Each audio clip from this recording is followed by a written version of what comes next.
G'day everyone, welcome back to another live hangout here at Voice Essentials.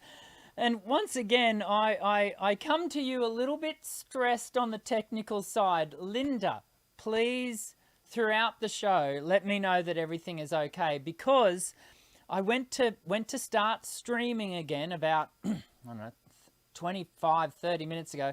I always do it really early because I don't trust the system. Anyway, sure enough, it wouldn't work. It wouldn't stream. And I thought, oh, here we go again. We're going to have to cancel another show because of the very fact that it's broken. Long story short, as you can see, I am live. We're all good. But that's because I figured out a completely different way to connect to YouTube. It's one of those sort of funny things that, anyway, it's kind of a back door. Maybe it's the front door and I've been using the back door. I don't know. And so here we are again, and I'm, oh dear, just crazy. So far I can see Linda's telling me it's all okay. Oh, dearie me. YouTube, what are you doing to me? Wirecast, why does this happen? I don't know. Anyway, I think we're live. I think we're good. I hope you are doing okay wherever you are. Today we're going to be doing a mini topic. We're going to be looking at what are essentially the 8 pillars of singing from a technical standpoint. And we haven't looked at this for a little while together. In fact, I think it's been a number of years since I've really talked about the underpinnings of the technical approach that I take. And so I thought it would be a good opportunity for us to go through that with you. And, let me just, I need to, I am all over the shop today. I'm also going to start that, and I'm going to start that because I need to record as well. Dearie me. So we're going to look at the 8 pillars underpinning technical approach, because I think there's a little bit, there can be a little bit of, what would be the right way to describe it? A little bit of misunderstanding when we talk about the technical approach to singing. What I mean by that is, I think most singing teachers would consider themselves to technically approach the voice, but not every singer then does so. They might do some warm-ups in the lessons, and they might have some exercises that they do with singers. But when you come to a technical singing teacher like myself, you should expect that there is a real methodology about what they're doing. And so that's what we're going to look at today. We're going to talk about the technical pillars. And then after that, because I'm going to try and be really ruthless in my management of time and how we go about looking at those 8 pillars, then after that, if we've got time, we'll do some Q&A. I'm feeling, can you tell? Yeah, I know you can tell. I am feeling just a little bit, what's the right word? Disjointed would be the right word. Disjointed. And I'm just pulling that over there because I want to be able to see the people that have already jumped in. I can see Kimberly. Oh, this is Kimberly's first time here. Hello, Kimberly. Welcome to the Voice Essentials community. And lovely to have you. And RR, and I can see Linda's there as well, of course. RR also listening from Mexico. Well, good to have you, RR. And I hope you're able to understand my Aussie accent. Let's dive in here. We're going to jump over to here, and we'll get into the conversation. And I'm just going to go to here. So as I said, we're going to be talking about Singing Skills 101. Specifically, we're going to be talking about it from a technical standpoint. What are the 8 pillars? Well, certainly the approach I take is to classify technique under 8 pillars. And they're going to be body, breath management, channel, phonation, resonance, pitch, loudness, and articulation. And so let me jump over here and click on this. And so what we're going to do is going to talk through, we're just going to quickly unpack each of those. I want, at the end of this little discussion that we're going to have together, I want you to be able to understand the reason why certain activities are done. Why, you know, we think about breath, yeah, but why do we do that? And in my Voice Essentials exercises, in fact, for those of you who do the Voice Essentials activities, you will already know that from, you can see down here at the bottom of every lesson sheet, and you get these lesson sheets whenever you do the Voice Essentials program, there's always this box down the bottom of the lesson sheet, and it's literally called Areas of Focus. And it actually lists the weighting of the activity. This is exercise 30. I literally just quickly printed off one just before we started. And this is for the Lady Gaga exercise. And this shows, obviously, the priority of the exercise in this is articulation. And so, as you can see, articulation down the bottom there. Let's see if I can point to it. Down the bottom there, that's at the highest end. That's what the exercise is about. But it's also about, what is that? The channel, the vocal tract, and then, of course, how you manage your body, and also, well, pitch is going to be in there as well. So you can see, and every exercise is different. Every exercise weights differently. And so it's really important that when you come to your exercises, why are you doing them? These are not exercises that are simply done for no reason at all. They're not simply to warm up the voice. There is a purpose to them. And I think when you understand the purpose, not the porpoise, but the purpose, I think it helps you to focus your exercise time and to know that you are doing things for a particular reason. So let's talk about the first one, body alignment. Body alignment, and you'll notice I don't typically tend to use the word posture, even though we've got up there proper posture. Body alignment is about a dynamic alignment that empowers voice use. And it is all about the reduction of tension. It's one of the reasons why I don't use the word posture purposefully to describe body alignment. Because for me, posture, and there is some semantics here, posture for me mentally leads me towards this sort of sense of, you know, toy soldier, really rigid, upright, tight body. Good body alignment is supposed to be buoyant and dynamic, because that's what our singing needs to be.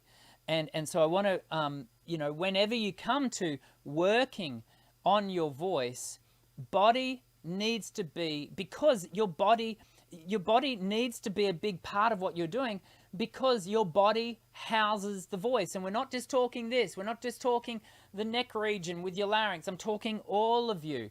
The biomechanics of your entire instrument, you need to work on those, because tension, for the most part, let's refer to it as a negative tension, is the enemy of good singing.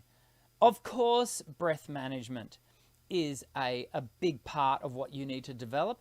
I think there wouldn't be many singing teachers that you would go to who would not acknowledge that, you know, your breath fuels a note. But what a lot of singing teachers fall short of, I find, is to actually purposefully, intentionally workshop the breath, to develop that breath. We refer to it in my studio, we refer to that again as breath management, not breath control. Again, some semantics here. Control tends to, again, for me, form this idea of tension and tightness, and I'm going to manage it and control it. And so what we want to do is make sure we are working with our body in a dynamic, balanced way to manage the airflow in part with atmospheric pressure. So we're working with the physics of the space that we are in, and we are learning to manage, in contemporary voice for the most part, we're looking for reduced subglottal pressure with a very even phonatory threshold flow. And so that's what we're looking for. And good breath management is going to empower, volume. It's going to empower tone. We'll talk more about tone in a moment. And it empowers all of these things. It really is a fundamental of voice. And then we have this idea of the vocal tract, the whole system from the level of the glottis. The glottis is the space between the vocal folds all the way through to the outer parts of our lips and our nostrils. That's the whole vocal tract. And we learn to manage the shape of that, because that is what is going to define tone. You're going to be able to shape tone. If you watch my vocal analysis videos, you'll hear me talk a lot about the tone of the singer. What are they doing to influence the shape, the coloring of their voice? And it's often what distinguishes the really good singers from the really great singers is their tone and their ability to manage that vocal tract shape. And it's also then going to also have an influence on the quality of the sound, and that's in part driven by tone.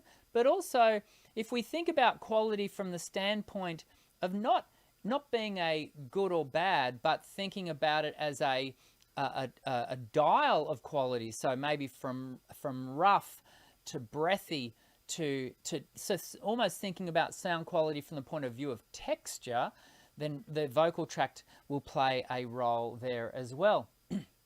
So too does phonation. The core, we're thinking here about onsets. In Voice Essentials, we work on onset from lesson 1. And that's because we orientate the voice habitually through Voice Essentials 1. The entire 18 exercises of Voice Essentials 1, we are working towards a simultaneous onset, because we know that balance of a simultaneous onset is the most sustainable, healthy onset. And then later in Voice Essentials 2, in fact, before we get to the Lady Gaga exercise, I think it's exercise 25 and 26, we work on onsets and offsets respectively. And when we do that, we are learning hard and soft onsets, because they're really important in contemporary voice for how we texture that onset and how we create certain contemporary effects. And it's so important that you're able to make those choices as a contemporary vocalist, but make them, in a wise, knowingly way. That didn't make any sense, but to be able to do them by choice, not just because that's all the voice knows how to do. So you always want to be able to establish that clean onset, by choice. So I think we're speeding through this quite well. Number 5, the 5th pillar, is resonance. It's all about the registration and your placement and how you use those registers and how you place the voice to move through the voice. Registration is such a challenging activity that you do have to purpose yourself to work on it. Now, some singers, when they first come to lessons, they come in with a voice that, for whatever reason, has a definite balance to it and is able to just move through its registers quite smoothly. I find for most singers, though, we have to be quite purposeful. And even for those singers who do come in with a relatively balanced registration or the coordination to move across their registers freely, sometimes it's really beneficial to those singers to know how they're doing, what they're doing, because sometimes it's just happening. And without seeking to mess too much with that innate sort of ability, we do like to empower them with the knowledge of how they're doing what they're doing. And so registration, it's such a big thing, but also is resonance. One of the biggest understandings that have come out of recent years, and I'm talking the last 10 to 15 years of voice teaching, is the area of resonance. And in fact, let me just let you know, in 2 weeks' time, we'll be having Ken Bozeman. He is one of the world's, and I'm not just waxing lyrical when I say this. He is acknowledged far and wide as one of the world's leading singing teachers in the area of resonance and acoustics. And he's going to be joining us in 2 weeks. He's been on the show a couple of times before, but it's going to be great. He hasn't been on. In fact, I don't think he's been on since we hit COVID. So it's going to be good to get Ken back on and really share with us that area. Because what we have learnt in recent years is that voice is driven, yes, by the mechanics of the larynx and how the vocal folds work and the balance thereof. But more importantly, we've learnt that actually our voice is then also having this acoustic activity happening up and above, which does interplay back on the vocal folds and the oscillation thereof. And so it's this interplay of mechanics and acoustics that's really important. And Ken's going to unpack that, as I said, for us in 2 weeks' time. So resonance plays a big part in our approach here at Voice Essentials. Notice it's taken us to get to number 6, and to be honest, none of this is actually ordered in sort of the order of importance. But notice that pitch was not my primary focus. We didn't kick off with pitch. You hear me say here all the time, and Kimberly, given that this is your first time here, you'll hear me say this, a lot here on the channel. Pitch is not the first and foremost about great singing. Communication is what great singing is about. But we do want to develop and refine our pitch accuracy, not to the view of perfect pitch, but to the view of empowering our communication. It is true to say that if you are, terribly inaccurate with your pitch, people will struggle to listen because it will grate a little bit on the ear. But, that's, so we do want to sing in tune is what I'm getting at. But don't get hung up on perfect notes. And because when we work on the other areas that we've already talked about, and the 2 that are yet to come, when we work on those areas, it's surprising how much benefit we gain in our pitch accuracy by improving our body alignment, by improving our breath management, our core tone. All of these aspects are going to work towards better management of pitch. And certainly you can do things like ear training and those sorts of things that are going to develop that even further. So certainly keep pitch as a part of these primary 8 pillars of focus, but don't let it become the be-all and end-all like many beginner singers do. We need to, now when I say loudness, don't misconstrue that for loud. Loudness, let's see it as the full spectrum of volume, soft to loud. And I've said this many times here on the channel also, and that is loud singing, when we talk about really, big volume, is actually a lot easier than quiet, soft singing, because quiet, soft singing takes a lot more finesse. It takes a lot more skill. And so we have to be able to develop that area of voice. And in fact, the exercise 29 of Voice Essentials, we work on an exercise called Messa de Voce, often regarded as the king of all exercises.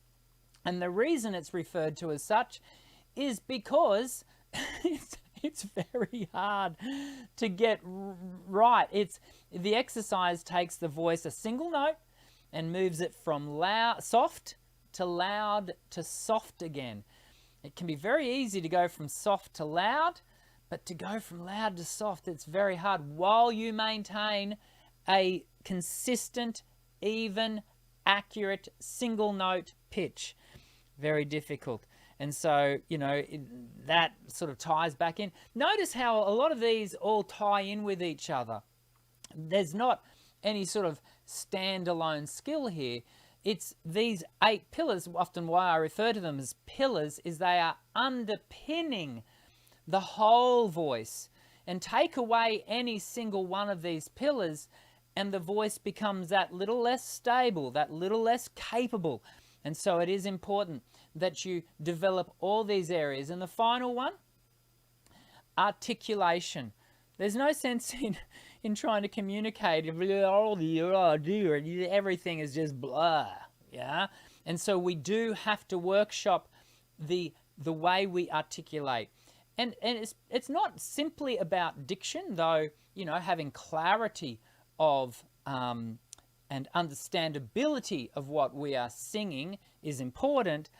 Articulation also plays a role in the mechanics of the voice. So how the tongue operates within the mouth, what the jaw is or is not doing, the way the soft palate behaves, in team with the tongue. All of these things, your teeth, they're a part of your articulatory process. And so how you manage both consonant and vowel is a big part of great singing. And it's going to enhance your vocal clarity, the expressiveness of your voice. And so these are all the things that you need to be working on technically with your voice to see it develop, to see it refined, and be purposeful. Yeah, this isn't, we're not just doing this to take up lesson time. There is a reason that we do these activities, and you want to be intentional about it. You are going to get benefit out of doing, in this case, a program like the Voice Essentials program, because it is a technically focused process. It is going to lead your voice systematically, methodically along the process of the development of your voice. This is not just you doing the same thing and hoping for a different result. This is causing your voice to develop new ways of doing things. And so that's I think, a good thing for us to be mindful of. And as I said, I wanted to touch on these things again. We haven't looked at this for a little while, and I wanted to sort of remind you why we do what we do here at Voice Essentials and the benefits thereof. We're going to come back over to here because unfortunately we've got some questions coming in. I want to get to them, and the first one's going to be from RR. But unfortunately, how, for those of you who watch the show regularly, you will know that one of the fancy things I get to do is put your questions up on screen. The way I've connected to YouTube today doesn't give me that facility, so which is why I'm going to continue to try and figure out what's going on with that other way of connecting, because I like to put your questions up. So I'm just going to have to tell you about the questions that RR has asked. And this first question is, just checking my time. I think we did pretty good for time for the mini topic today. The question here says, I'm trying to improve my mixed voice and learn techniques to sing more expressively. Which exercises do you recommend for me? I'm an alto, thanks. Also, I forgot to mention that I sing contemporary Christian music, and that's another reason that I like your channel. Well, I'm glad you're enjoying the channel. improving your mixed voice. Mixed voice is one of those things that gets asked here a lot, and I want to again, we have to explain, mixed voice is not a separate voice. Mixed voice is a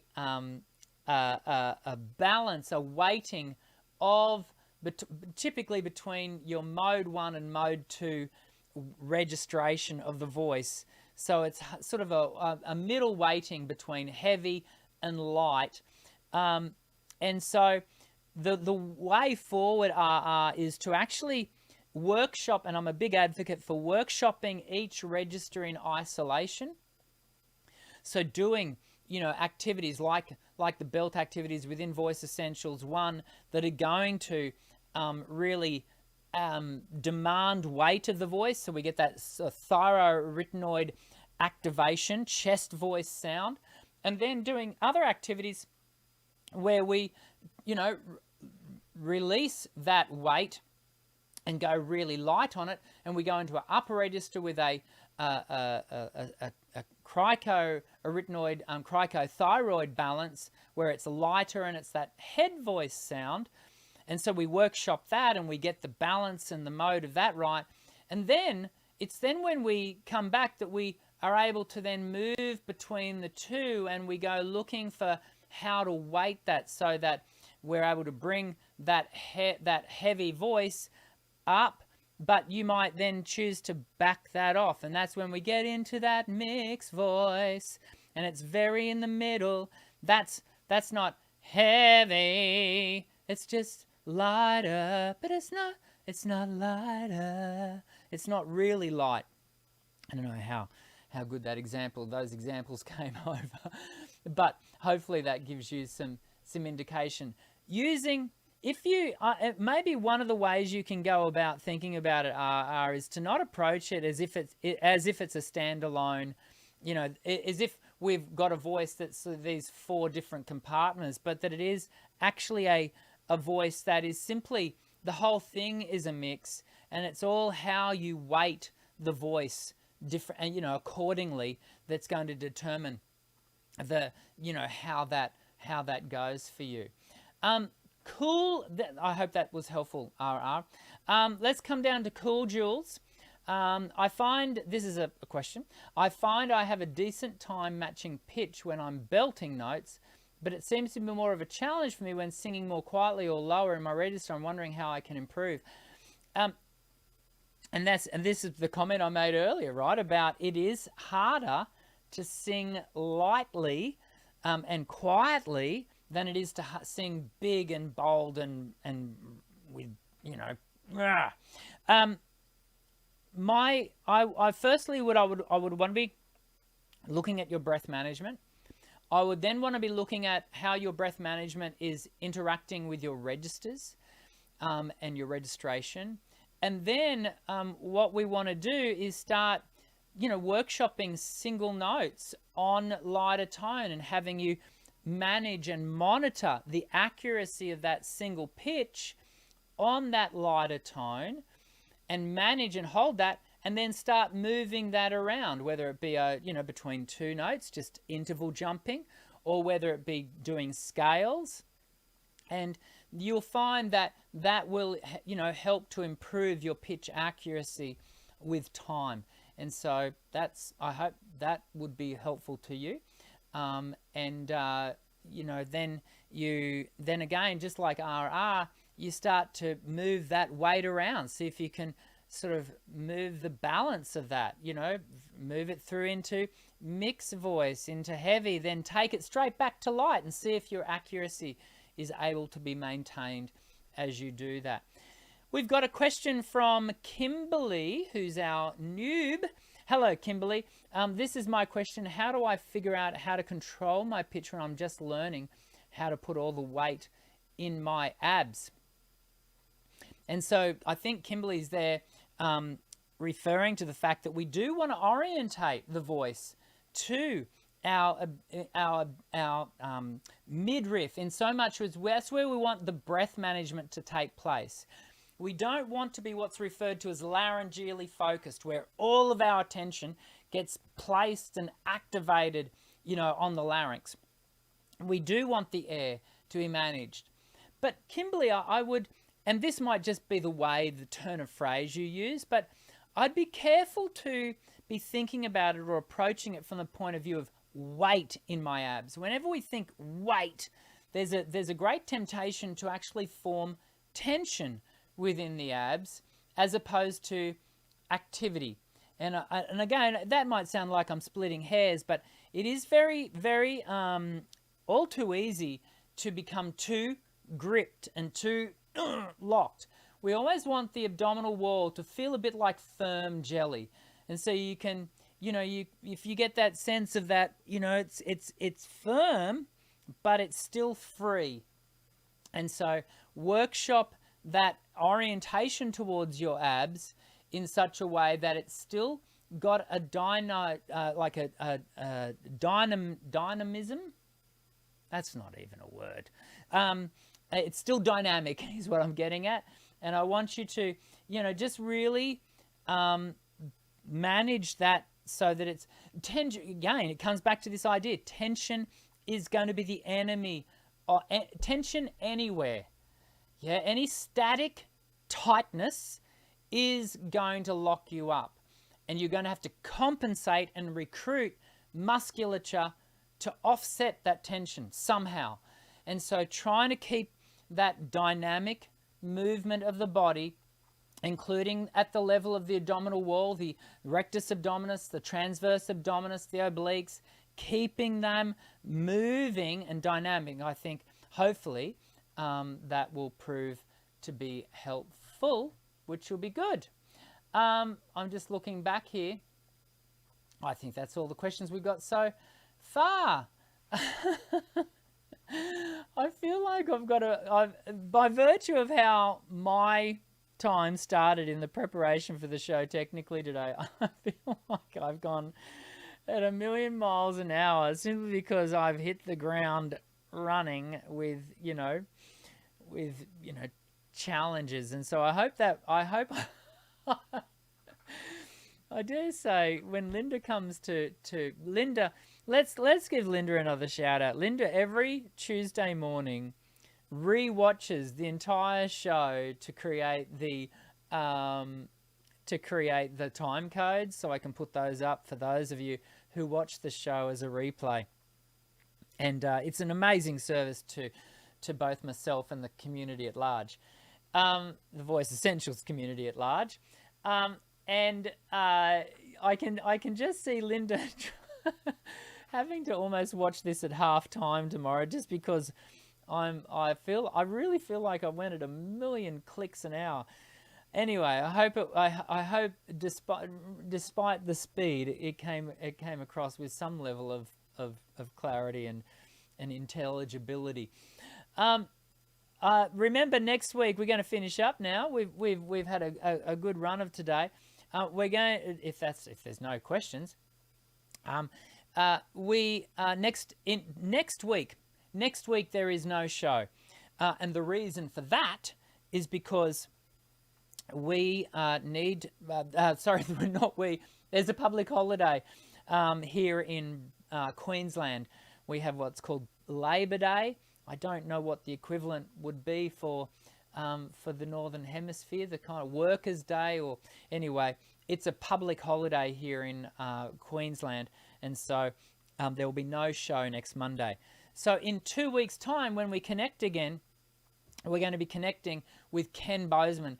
Honestly, you gotta make sure you click the white bell icon to make sure you get the reminders to come on to the show, because Ken is, I'm looking forward to the show from a learning opportunity for me personally, because what this gentleman knows about resonance and the management of registration is so far superior to my knowledge that I'm just, and his ability to communicate that in a really understandable way. That's the important. It's highly accessible. to not only ones like me, but also, you know, for those of us who are newer into the area of voice, I think you're going to find it fascinating.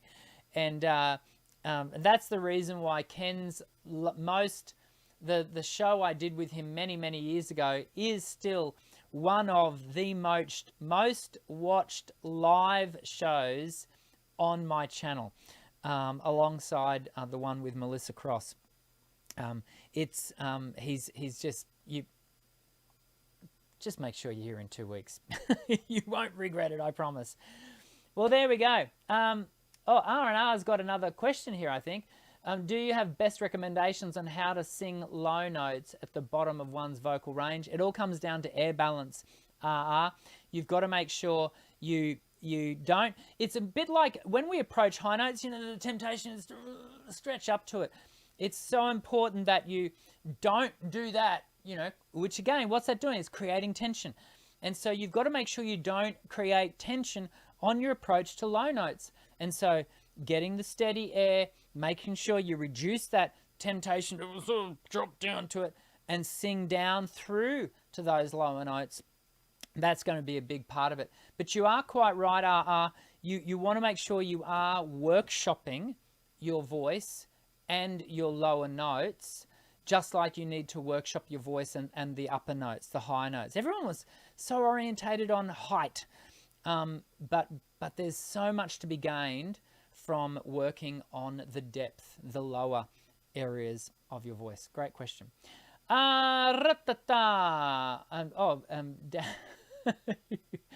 Linda's saying, oops, one more question, Dan, maybe for next time. No, I think we just got it. We're all good. We're going to call it a day. And do you know what? I'm going to go and try and figure out what's going on with this YouTube thing. At least now, at the very least, I've got a workaround. At the very least, I can make sure the show does go live and that this connection issue doesn't happen again. It's just I do like the facility of putting your questions on the screen. So I'm going to try and figure that out. I will see you again in 2 weeks. Please stay happy, healthy, and safe, and continue to sing well, won't you? I'll see you again soon. I'm Dr. Dan. Sing well.